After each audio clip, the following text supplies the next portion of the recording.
మధురం మధురం నీ వాక్యం నా త్రోవకు దీపం నీ వాక్యం. యేసు నామంలో మీకు శుభములు సమృద్ధిగా కలుగునుగాక.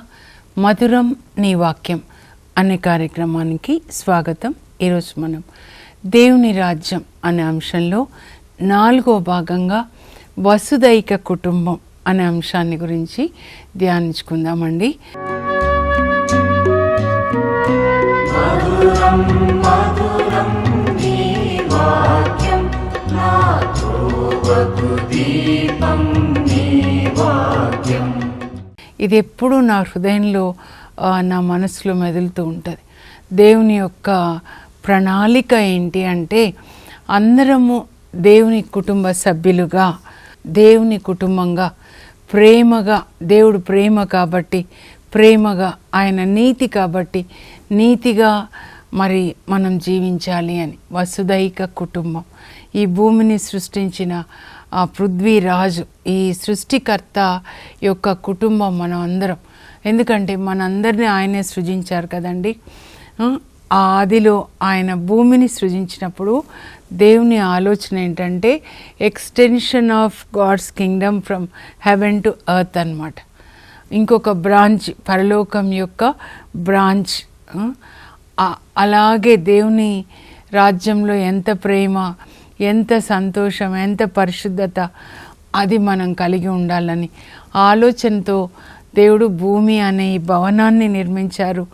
అందులో మరి మనల్ని సృజించారు. మొదటి మానవుడు ఆదాం మట్టిని తీసుకొని తన శ్వాసని ఊదారు. అంటే దేవుని శ్వాస అంటే దేవుని యొక్క ఆత్మ, దేవుని యొక్క క్యారెక్టర్ అన్నమాట. మనలోని కూదారు, మనం ఆయనని పోలి జీవించాలని.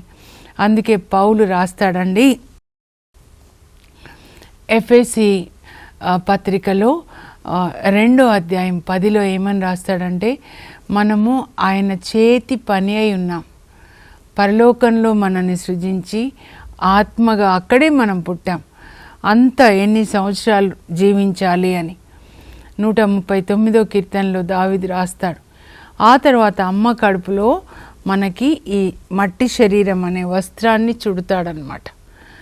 ఆ తర్వాత తల్లి కడుపులోంచి మనల్ని సురక్షితంగా బయటికి తీసుకొని వస్తాడు. 139వ కీర్తనలో దావీదు అంటాడు, నాలోని ప్రతి అణువణువు నువ్వే సృజించావు ప్రభా. నా దినములు ఇంకా ప్రారంభం కాకముందే నీవు వాటిని నీ గ్రంథంన లిఖించి ఉంచావు. ఇంకా 22:9లో తల్లి గర్భంలో నుంచి నన్ను సురక్షితంగా నీవు బయటికి తీసుకొని వచ్చావు.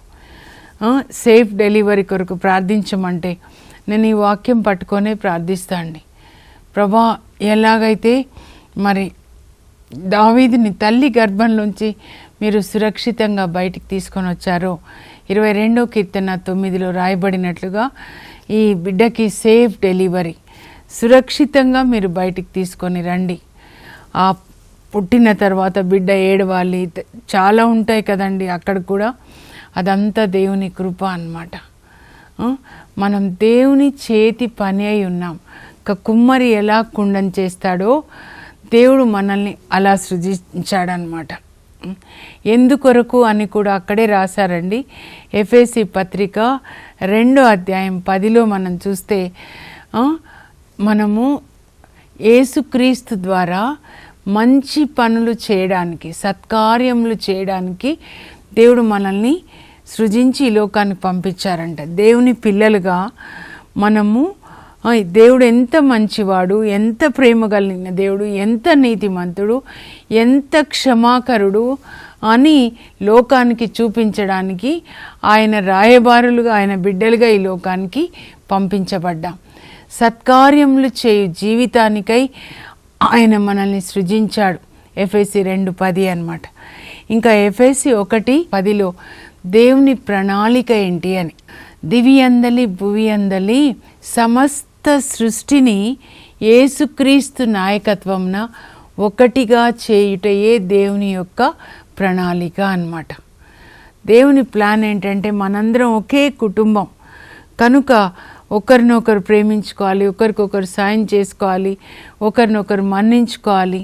అది దేవుని యొక్క ప్రణాళిక. ఇప్పుడు మీ నాన్న ఉన్నాడు అనుకోండి, మీరు 6, మేము 6, అందుకే చెప్తున్నాను. మా అమ్మ ఎప్పుడు చెప్తుంది, అందరూ ప్రేమగా ఉండాలి, ఒకరికొకరు సాయం చేసుకోవాలి అని చెప్పి ఎప్పుడు చెప్తూ ఉంటుందన్న. తండ్రి, ప్రతి తల్లి ప్రతి తండ్రి అదే కోరుకుంటారు కదా, మీరందరూ ఒకరికొకరు సహాయం చేసుకోవాలి. ఒక కుటుంబం అట్లా మిగతా వాళ్ళతో సంబంధం లేకుండా కాదండి, అది ఒక్క తల్లి తండ్రి కోరితే పరలోక తండ్రి మనందరికీ ఒకే తండ్రి అండి. అది కూడా ఎఫెసీ 4:6లో పౌలు రాస్తాడనమాట. మనందరకు ఒకే తండ్రి, ఒకే దేవుడు పరమాత్మ, ఒక్క ఆదాంని సృజించాడు, ఆ తర్వాత ఒక్క నోవా నుంచి మనంతా వచ్చాము. కనుక ఆ దేవుని రక్తం, దేవుని DNA, ఆయన మంచితనం మనలో ఉంది. ఇప్పుడు మనం అనుకుంటున్నవేవి మతాలు, కులాలు ఇవన్నీ కూడా దేవుని నుంచి రాలేదండి. మనిషిని ఏదైతే విభజిస్తుందో అది దేవుని నుంచి రాలేదు. ఈ విభజన, డివిజన్స్, ఇదో ఇలా దేశాలు, రాష్ట్రాలు, ముక్కలు, కుటుంబాలు ముక్కలైపోతున్నాయి, భార్యాభర్తలు కూడా. ఇది దేవుని ఆలోచన కాదండి, ఆ సాతాను యొక్క ఆలోచన. సాతాను, డెవిల్ అంటే అర్థమే డిస్ట్రాయర్ అన్నమాట. అందుకే ప్రభు చెప్తారు, దొంగిలించుటకు, హత్య చేయటకు, నాశనం చేయడానికి వస్తాడు అంటే ఆ డెవిల్, డిస్ట్రాయర్. కానీ దేవుడు జీవాన్నిచ్చే దేవుడు అండి, మనందరికీ జీవం పోస్తున్న దేవుడు అన్నమాట.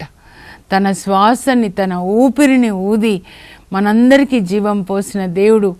అందరికీ పైగా పరమాత్మగా పరలోకంలో ఉన్నాడు, అందరికీ దేవుడు. ఆ పరమాత్మ అందరిలో జీవిస్తున్నాడు, జీవాత్మగా అన్నమాట. అందరిలో జీవిస్తున్నాడండి. ఆ జీవాత్మని మనం జీవింపజేయాలన్నమాట. జీవాత్మగా మనలో జీవిస్తూ ఉన్నారు. ఇంకా పరిశుద్ధాత్మలాగా మనలోనికి వచ్చి మనం దేవుని బిడ్డలుగా ఉండడానికి ఆయన మనకి సహాయం చేస్తాడు. ఈ సాతాను మనుషుల మనసుల్లో దుర్గాలు కట్టుకొని ఎలా నాశనం చేయాలి, ఎలా చంపాలి, ఇన్ని ప్లాన్స్, ఎలా అవినీతితో డబ్బు దోచుకోవాలి, ఇతరులని ఎలా మరి దోచుకోవాలి, ఎలా చంపాలి, ఎలా అబద్ధాలు, ఎలా అన్ని కుట్రలు పన్నాలి, ఇదంతా దేవుని ఆలోచన కాదు, మనుషుల ఆలోచన కాదు, కానీ దుష్టుడు మనుషులలోనికి వచ్చి చేసే ఆలోచనలు అన్నమాట. కనుక మనందరం ఈ సత్యాన్ని తెలుసుకోవాలండి. వసుదైక కుటుంబం, అందరికీ ఒకే దేవుడు, అందరికీ పైగా పైవాడు అంటాం కదండి. పైవాడు కుమ్మరి మనం కుండలైన మనల్ని చేశాడనమాట. ఈ శరీరంలో తన ఆత్మను ఉంచాడు. కనుక మనం ఈ సత్యాన్ని గ్రహించి మనందరం ఒకే కుటుంబంలాగా జీవించాలి. అది దేవుని యొక్క ప్రణాళిక అండి. ఇప్పుడు యేసుప్రభు 2వ మారు వస్తారండి. వచ్చిన తర్వాత ఆయన ఈ భూలోక రాజ్యాలన్నింటినీ కూడా తన స్వాధీనంలో తీసుకుంటాడు. ఏ రాజు ఇంకా పరిపాలించాడండి. ఈ భూలోక రాజులు ఎవరు ఇట్లా పరిపాలిస్తున్నారు చూస్తున్నాం కదా, అవినీతి, అన్యాయము, హత్యలు, దోపిడీలు. కానీ ఆయన వచ్చినప్పుడు నీతి న్యాయంతో పరిపాలిస్తాడండి, ప్రేమగా పరిపాలిస్తాడు. ఆయన రాజ్యంలో ఇంకా అసూయలు ఉండవు, దోపిడీలు ఉండవు, అందరూ సంతోషంగా. అంతేకాదు ఈ సృష్టి కూడా సంతోషంగా ఉంటుందండి. లాస్ ఏంజల్స్లో మరి మంటలు మండినప్పుడు, అది తగలబడిపోయినప్పుడు అడవులన్నీ కాలిపోయినాయి. పాపం జంతువులకి నిలువ నీడ లేకుండా చిన్న చిన్న డియర్లు, జింకలు, లేళ్ళు, కుందేళ్ళు పరిగెత్తుతూ ఉంటే ఎంత పాపం అనిపించిందో నాకైతే. జాలి. మనుషులు పాపం చేస్తే జంతువులు బాధపడుతున్నాయి, వృక్షాలన్నీ కాలిపోయాయి. కానీ యేసుప్రభు పాలనలో సృష్టి కూడా ఆనందంగా ఉంటుందండి. భూమి అంతా తిరిగి ఏదేను తోట పరిస్థితిలోకి వస్తుందన్నమాట. అక్కడ చిరుతపులి, ఆవు దూడ కలిసి మేస్తాయి అంటే అలాంటి స్వభావం, ఇలాంటి స్వభావం. మనుషుల్లో ఆవు దూడ లాంటి స్వభావం, పావురం లాంటి స్వభావం, అలాగే సింహాలు లాంటి స్వభావం, పాముల లాంటి స్వభావం అలా ఉండదు. అందరూ కలిసి జీవిస్తారు, ప్రేమగా జీవిస్తారు. జంతువులు కూడా మనతో కలిసి అవి కూడా సంతోషంగా ఉంటాయి అన్నమాట. చెట్లు సంతోషంగా ఉంటాయి. అలా జీవించాడండి సెయింట్ ఫ్రాన్సిస్ ఆఫ్ అసిసి. ఆయనను చూస్తే జీసస్, అనదర్ జీసస్ అని పిలిచారనమాట. శాంతి దూత.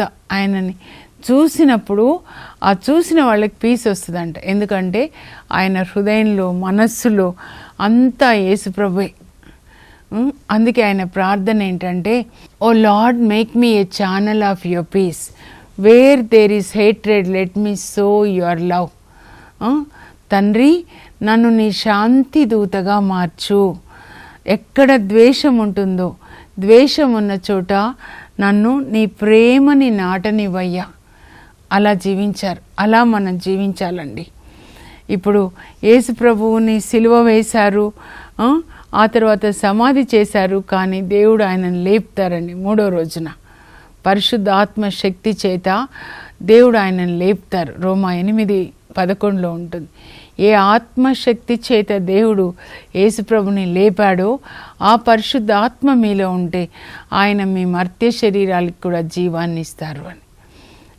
అయితే ఆయన వెళ్ళే ముందు శిష్యులకు ఏం చెప్తారంటే, నేను మిమ్మల్ని అనాథలుగా వదలను, మీతో ఎల్లప్పుడూ ఉండడానికి మీకు మరొక ఆదరణకర్తని పంపిస్తాను అని వాగ్దానం చేస్తాడు. కడరా భోజన సమయం యోహాను 14, 15, 16 వచనాల్లో, మీరు నన్ను ప్రేమిస్తే నా ఆజ్ఞలు పాటిస్తారు.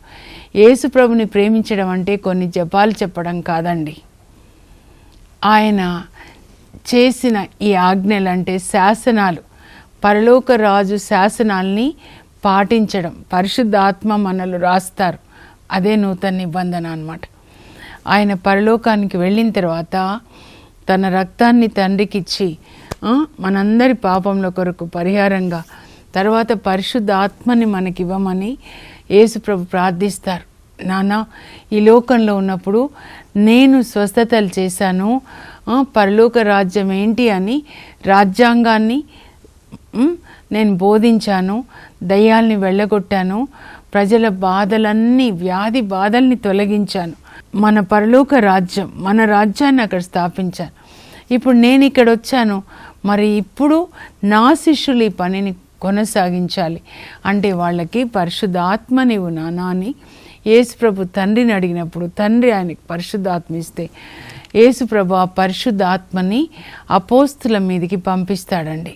అది చాలా ముఖ్యమైనది. మేడ పైగది అంటే అది పరలోకానికి సాదృశ్యం అన్నమాట. 120 మంది వాళ్ళు పరిశుద్ధాత్మని పొందుతారు. అంటే వాళ్ళ లోపలికి వెళ్ళిపోతాడనమాట. ఎవరు? పరిశుద్ధాత్మ. పరిశుద్ధాత్మ వెళ్ళినప్పుడు మనకేం బోధిస్తాడంటే తండ్రి దేవుని ప్రేమని గురించి, పాత నిబంధనలో తండ్రి దేవుని ప్రేమ ఎలా సృష్టించారు, ఎలా మనకు ఆజ్ఞలు ఇచ్చారు, ఎలా ప్రవక్తల్ని పంపించారు, ఆ తర్వాత తన కుమారుని పంపించి మన కొరకు ఆ కుమారుడు సిలువలో బలిగా మరణించాడు మన పాపముల కొరకు అని యేసుక్రీస్తు యొక్క కృప, తండ్రి దేవుని ప్రేమ యేసుక్రీస్తు ద్వారా మనకి బయలుపరచబడింది అన్నమాట. అదంతా పరిశుద్ధాత్మ మనకి బోధిస్తారండి. వాళ్ళు పరిశుద్ధాత్మని పొందినప్పుడు అంటే పరిశుద్ధాత్మ దేవుని ప్రేమతో, యేసుక్రీస్తు ప్రేమతో మనల్ని నింపుతాడు. ఆ పరిశుద్ధాత్మని పొందిన తర్వాత పేతురు మొదటి ప్రసంగం చేస్తారు. అపోస్తల కార్యాలు 2లో మనం చూస్తున్నాం. అప్పుడు ఆయన బోధనని విన్నవాళ్ళు కూడా పరిశుద్ధాత్మని పొందుతారండి. 3000 మంది యూదులు అన్నమాట. పొందిన తర్వాత వాళ్ళు ఎలా జీవించారు అది ఇప్పుడు ముఖ్యమైనది. అపోస్తల కార్యాల్లో 2వ అధ్యాయంలో 43 నుంచి 47 వరకు మనం చూస్తే వాళ్ళందరూ ఒక కుటుంబం లాగా జీవిస్తున్నారంట. ఇప్పుడు వీళ్ళందరూ యేసుప్రభు శరీరం అన్నమాట. శరీరంలో ఒక భాగానికి ఎంత సంబంధం ఉంటుందండి. గుండెలో నుంచి రక్తము, నేను బయాలజీ టీచర్గా చెప్తున్నాను, అన్ని భాగాల్లోనికి వెళ్ళి మళ్ళా తిరిగి గుండెలోనికి వస్తుంది. 1 in 3 minutes అన్నమాట.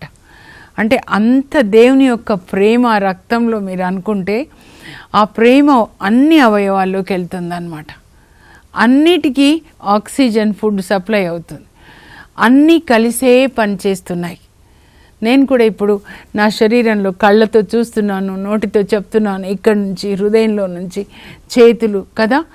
అలా క్రీస్తు శరీరం అంటే ఆయన శిరస్సు అయితే మనము శరీరంలో వివిధ భాగాలుగా, శిరస్సు ఏం చేస్తుంది, బాడీకి ఇన్స్ట్రక్షన్స్ పంపిస్తుంది అనమాట. Brain sends instructions to the body. అప్పుడు అన్నీ కూడా కోఆర్డినేషన్ ఉంటుంది, కలిసి పనిచేస్తాయన్నమాట. అలా దేవుడు యేసు ప్రభు ద్వారా మనందరం కలిసి జీవించి ఆయన ప్రేమను పంచుకోవాలి అని. అలా వీళ్ళందరూ జీవించారండి. 3000 మంది వాళ్ళందరూ కలిసి సమిష్టిగా జీవిస్తూ వాళ్ళకున్న దాన్ని ఇతరులతో పంచుకుంటున్నారంట. ఇది క్రీస్తు సంఘం అన్నమాట. ముందు పుట్టినప్పుడు ఎలా ఉంది, వాళ్ళందరూ కలిసి పంచుకుంటున్నారు వాళ్ళకున్నదాన్ని. Christianity is sharing God's love. దేవుని ప్రేమ ఇతరులకు అందించడం అన్నమాట. ఊరికే ఇలా బోధించడం మాత్రం కాదండి. అందుకే ఫ్రాన్సిస్ ఆఫ్ అసిసి గారు అంటారు, మనం ఎక్కువ బోధన చేయొద్దు, మన క్రియల ద్వారా యేసు ప్రభుని అందించాలి. పునీతులందరూ అలాగే చేశారండి. సెయింట్ ఎలిజబెత్ ఆఫ్ హంగేరీ ప్రతిరోజు 900 మందికి అన్నం పెట్టేదంట. నేను ఆమెతో పోల్చుకుంటే ఎక్కడ ఉంటాం 1% అయినా. 900 మందికి ఒక రాణి, మహారాణి తన ప్యాలెస్ ముందు ఒక ఆర్ఫనేజ్ కట్టించేసి వాళ్ళకి అన్నం పెట్టేదంట. ఇంకొక కుష్ఠాసుపత్రి, లెప్రజేరియం కట్టించి వాళ్ళని శ్రద్ధగా వహించి ఆ రోగులకు యేసు ప్రభు ప్రేమను అందించేది. అది అండి యేసు ప్రభు ప్రపంచమంతటా వెళ్ళి సువార్తను బోధించండి అంటే touching the people's hearts through God's love అన్నమాట. దేవుని యొక్క ప్రేమ ద్వారానే మనం వాళ్ళని తాకాలి. మదర్ తెరీసా తల్లి కానీ చాలామంది చేస్తున్నారండి. మదర్ తెరీసా సిస్టర్సే కాదు, నేను చాలామందిని చూశాను. ఫాదర్స్, సిస్టర్స్, పాస్టర్లు, ఆ తర్వాత లే పీపుల్, ఇంకా అన్యులు కూడా. అన్యులు ఏ తేడా లేదండి. దేవుడు ఎవరిలో ఉంటే వాళ్ళందరూ ఆ దేవుని ప్రేమని చుట్టూ అందరికీ అందిస్తారు. ఏ తేడా లేదు. అందుకే పేతురు అపోస్తల కార్యాలు 10వ అధ్యాయంలో దేవుడు ఆయనతో మాట్లాడతారనమాట. ఏంటంటే కొర్నేలియస్ ఇంటికి వెళ్ళి అక్కడ కూడా సువార్తను బోధించాలి. ముందు ఆయన ఒప్పుకోడండి. ఎందుకంటే యూదులకి మాత్రమే అనుకుంటారు వాళ్ళు యేసు ప్రభు అనమాట. క్రైస్తవులకి మాత్రమే అనుకుంటాం కొన్నిసార్లు మనం కదా. కానీ అట్లా కాదండి, అందరి కొరకు అన్నమాట. మొత్తం భూమి మీద ఉన్న ప్రతి ఒక్కరూ ఆ పరమాత్మ బిడ్డలే. ఆయన శ్వాస మనలో ఉంటేనే ఆయన మనల్ని అణువణువు సృజించాడు. ఆ సృష్టికర్తకి బిడ్డలు మనమంతా కూడా అన్నమాట. పేతురుతో దేవుడు మాట్లాడతారు. అదిగో కొర్నేలియస్ ఇంటికి వెళ్ళి సువార్త బోధించాలంటే అమ్మో అనుకుంటాడు ఆయన. ఎందుకంటే యేసు ప్రభు వాళ్ళ కొరకే పుట్టాడు, యూదుల కొరకే, అబ్రాహాం పిల్లల కొరకే అని. కానీ దేవుడు దర్శనం ద్వారా మాట్లాడిన తర్వాత వెళ్తాడు. అప్పుడు ఆయన చెప్తాడండి, అపోస్తల కార్యాలు 10:35 చదవండి. అక్కడ ఏమంటాడంటే, దేవునికి భయపడి నీతిగా జీవించు ప్రతి వాడు దేవుని బిడ్డ. దేవునికి భయపడి, దేవుడు మనలో ఉన్నారు కదండి, అంతరాత్మ మనస్సాక్షి ప్రకారం మిస్టర్ క్లీన్ నీతిగా జీవించిన వాళ్ళు మన దేశంలో శాంతి స్థాపకులు. గాంధీజీ అహింస పరమో ధర్మ సత్యమే వజయతి. దేవుడు నివసించిన వాళ్ళు ఇలా ఉంటారు. అబ్దుల్ కలాం గారు మిస్టర్ క్లీన్ అని, లేకపోతే మన్మోహన్ సింగ్ గారు, ఆ తర్వాత రతన్ టాటా గారు, మదర్ తెరీసా తల్లి, కొంతమంది పేర్లు చెప్తున్నాను కానీ చాలామంది ఉన్నారు. నీతిమంతులందరూ దేవుని బిడ్డలే, నీతిగా జీవిస్తారు, ఎవరికి హాని చెయ్యరు, అందరికీ మేలు చేస్తారు. దేవుడంటే ఇది, ఈ ప్రేమ దేవుడంటే, ఈ నీతి దేవుడంటే, ఈ న్యాయం దేవుడంటే అని. అప్పుడు అక్కడ ఆయన మాట చెప్తారు. ఇప్పుడు నాకు అర్థమైంది, దేవుడు అందరి దేవుడు అని అర్థమైంది. ఎవరైతే దైవభీతి కలిగి దేవునికి గౌరవిస్తూ దేవుడిచ్చిన ఆజ్ఞలు పాటిస్తూ నీతిగా జీవిస్తారో నీతిమంతులందరూ దేవుని బిడ్డలే అని చెప్తారనమాట. అన్యుల ఇంట్లో వెళ్ళి ఆయన అలా ప్రసంగం బోధిస్తూ ఉంటే, ఆయన శతాధిపతి అండి కైసారియా పట్టణంలో. కొర్నేలియస్ వచ్చిన వాళ్ళందరూ ఆయన ఫ్రెండ్స్, అంటే వాళ్ళు కూడా శతాధిపతులు, అన్యులు. కానీ పేతురు బోధిస్తున్నప్పుడు పరలోకం తెరవబడి వాళ్ళందరి మీదకి పరిశుద్ధ ఆత్మ వచ్చిందండి. అందరూ భాషలో మాట్లాడతారు, అందరూ కూడా యేసు ప్రభుని సొంత రక్షకునిగా అంగీకరిస్తారు. అంటే యేసు ప్రభు చూపినటువంటి ప్రేమ మార్గంలో నడవడం అన్నమాట. ఇది ఒక నీతి మార్గం, ప్రేమ మార్గమే కాదు, మతం కాదు. అందరికీ యేసు ప్రభు ప్రేమ మార్గాన్ని, నీతి మార్గాన్ని చూపించాడండి.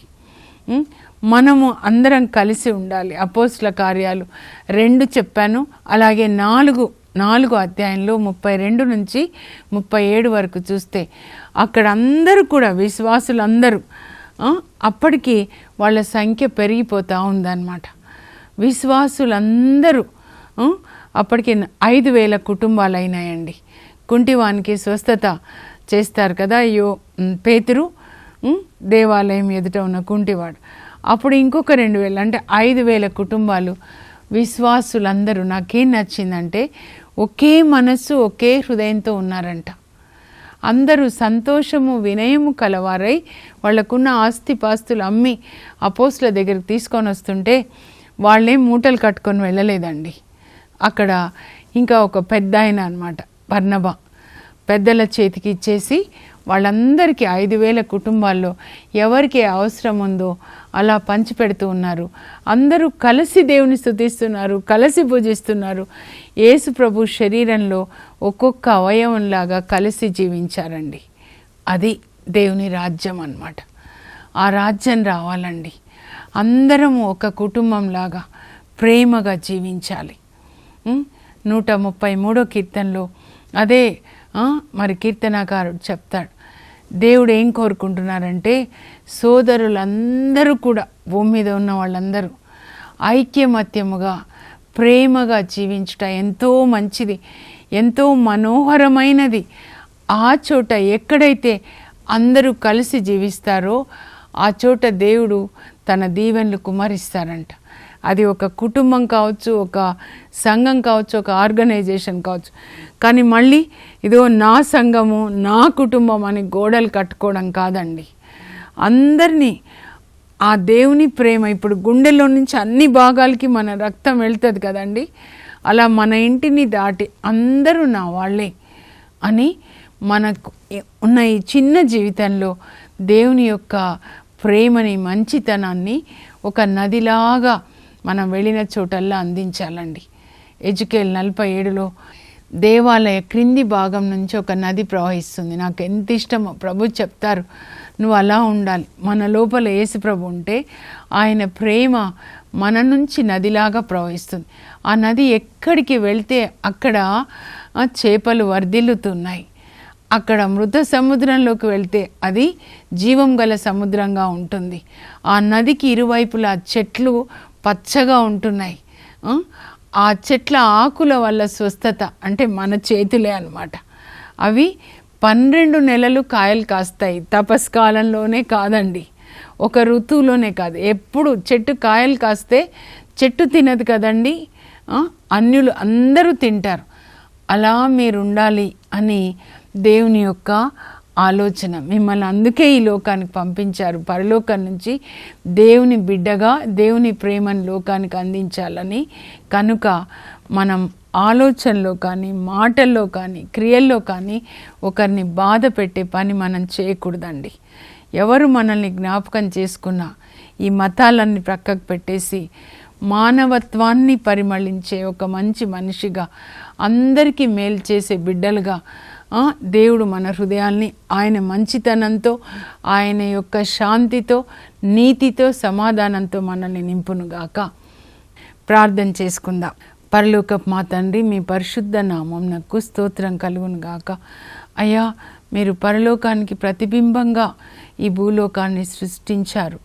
మమ్మల్ని మీ ప్రతినిధులుగా, మీ బిడ్డలుగా మీ రాజ్యాన్ని స్థాపించడానికి పంపించారు. యేసు ప్రభు ఏ విధంగా మీ ప్రేమని లోకానికి ఇచ్చాడు, మీ నీతిని, మీ క్షమని లోకానికి అందించాడు.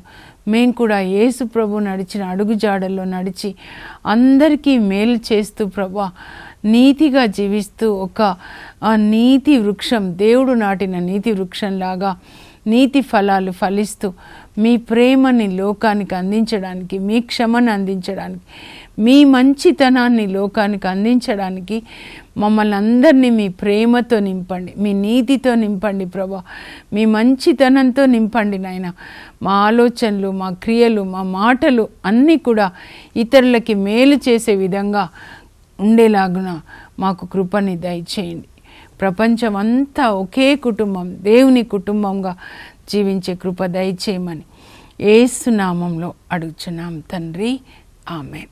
తపస్కాలం అంటే ఇదే, యేసు ప్రభుని మన హృదయ రాజుగా ప్రతిష్ఠించుకొని ఆ యేసు ప్రేమని, నీతిని, మంచితనాన్ని లోకానికి అందించడం. God bless you. Have a blessed day.